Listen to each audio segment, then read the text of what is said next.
Je m'appelle Marc Castillan, je tiens l'hôtel-restaurant Le Castillan à La Grave, qui est un établissement qui date de mon arrière-grand-père. On propose une cuisine montagnarde et familiale, donc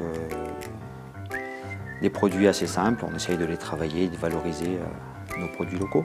Les clients, le fait de savoir que les produits viennent du coin, vont prêter une petite attention particulière.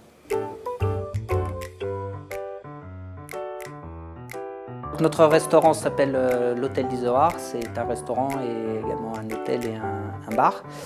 Nous y travaillons à deux toute l'année, donc Pato, mon associé, qui est comme moi cuisinier et accompagnateur en montagne. Pour moi, la cuisine, c'est beaucoup de convivialité. C'est pas juste l'assiette et le plat, c'est le contact avec les gens, c'est le plaisir à parler des choses. Quand on est en randonnée avec les gens, les 50% on parle des montagnes, les 50% on parle des cuisines. Et naturellement, les gens, même sans savoir qu'ils connaissent du métier. Notre cuisine, je la définirais comme une cuisine de grand-mère. Voilà, une cuisine française traditionnelle, conviviale. On travaille principalement des produits locaux et ou bio, des produits frais évidemment, hein, au maximum. Et donc vraiment notre but à travers notre cuisine, c'est de mettre en valeur les produits des Hautes-Alpes, les produits du village, les produits du Briançonnais, etc. Le fromage, c'est le pilier de l'alimentation à l'Hôtel d'Izoard, hein, donc effectivement on en vend beaucoup. On a plusieurs producteurs de fromage sur le village. Et quand nous on part en montagne, par exemple, on voit les vaches avec nos randonneurs, on voit les vaches qui après ils vont traire et pour faire le fromage qu'ils vont manger à table le soir.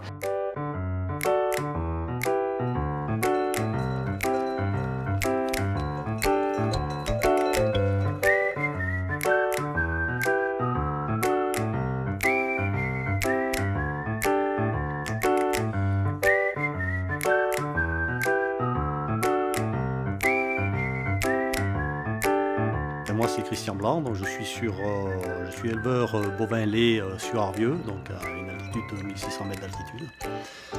J'ai 35 laitières, donc je produis à peu près 170 000 litres de lait par an, transformé en totalité en fromage. Il faut savoir qu'on est relativement éloigné et qu'on a des coûts de collecte assez élevés. Donc on n'intéressait plus les industriels. Alors la fromagerie, ça fait déjà quelques années qu'elle existe. Ça fait une dizaine d'années que nous l'avons repris.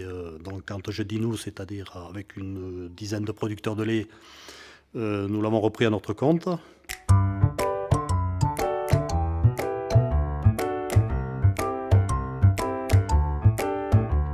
Bienvenue dans notre atelier. Merci. De fabrication de fromage. Bonjour, Christian, bonjour. notre producteur Enchanté. de lait de vache à Arvieux. Voilà l'atelier où sont fabriqués les fromages de la fromagerie de Château-Queyrin. La grande force de notre fromagerie, c'est quand même la qualité du lait que les producteurs comme Christian nous fournissent. Il faut savoir qu'on est dans le Queyrin. Le Queyrin, les chiffres officiels du parc nous donnent 45 espèces de plantes, soit peut-être 2000 variétés. Ce qui fait qu'on a un lait particulièrement riche en organoleptiques. On s'est déjà fixé un cahier des charges. Les grandes lignes, c'est donc un lait qui doit être produit avec une alimentation la plus saine possible. On est directement concerné par notre outil de travail et par ce qu'on produit et par ce qu'on vend. Auparavant, quand on livrait à l'industriel, parce que j'ai eu livré à l'industriel, le lait partait de l'exploitation et puis on ne savait pas où il allait de toute façon. Voilà. Et on attendait tout simplement la paye à la fin du mois et ça se limitait à ça. Aujourd'hui, on sait où vont nos produits et puis on a des bons retours, hein, notamment au niveau des touristes, quoi, sur la qualité. Et, voilà, c'est le point le plus positif sans doute. Nous arrivons dans la cave des pâtes pressées. Donc on voit bien que nos fromages sont affinés sur planche de mélèze. Voilà notre pâte pressée semi-cuite. C'est un fromage à raclette de fait. Et tous ces fromages sont frottés et retournés 3 fois par semaine. Et voilà donc notre magasin, car ici nous sommes en vente directe. On est vraiment du producteur au consommateur. Nous allons goûter une des spécialités de la maison qui t'a intrigué tout à l'heure dans la cave, c'est la raclette aux herbes, essentiellement à la sarriette. Tu vas me dire ce que tu en penses de notre petite spécialité. Merci. Donc fondu en raclette, Très très. avec des patates de pays. Pour la nuit du tourisme, on avait imaginé une recette en partant sur 3 fromages.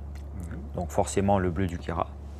On va faire une petite bûchette de chèvre en croustillant et une petite verrine de fromage de brebis de la Brousse fraîche. Bon, déjà je salive, c'est quand qu'on passe à table? Ce sera le 6 décembre. Alors, ce qu'on peut retirer, à mon avis, d'un projet comme ça, déjà, la première chose, c'est ce qu'on peut retirer de la rencontre avec un autre cuisinier. Parce que c'est vrai que, comme dans la plupart de tous les métiers, souvent, on est dans son truc et on a peu l'occasion d'échanger avec d'autres professionnels, donc peu l'occasion de se confronter à d'autres expériences, à d'autres façons de voir le métier, d'autres façons de travailler, etc. Ce qui est intéressant, justement, c'est d'arriver à se découvrir et se rencontrer. Des idées, des énergies pareilles, des envies pareilles, de faire des choses. Si on a tous les deux un titre de maître restaurateur, c'est parce qu'on aime vraiment travailler des produits frais, des produits de la montagne, des produits des saisons. Et cette rencontre, c'est vraiment agréable.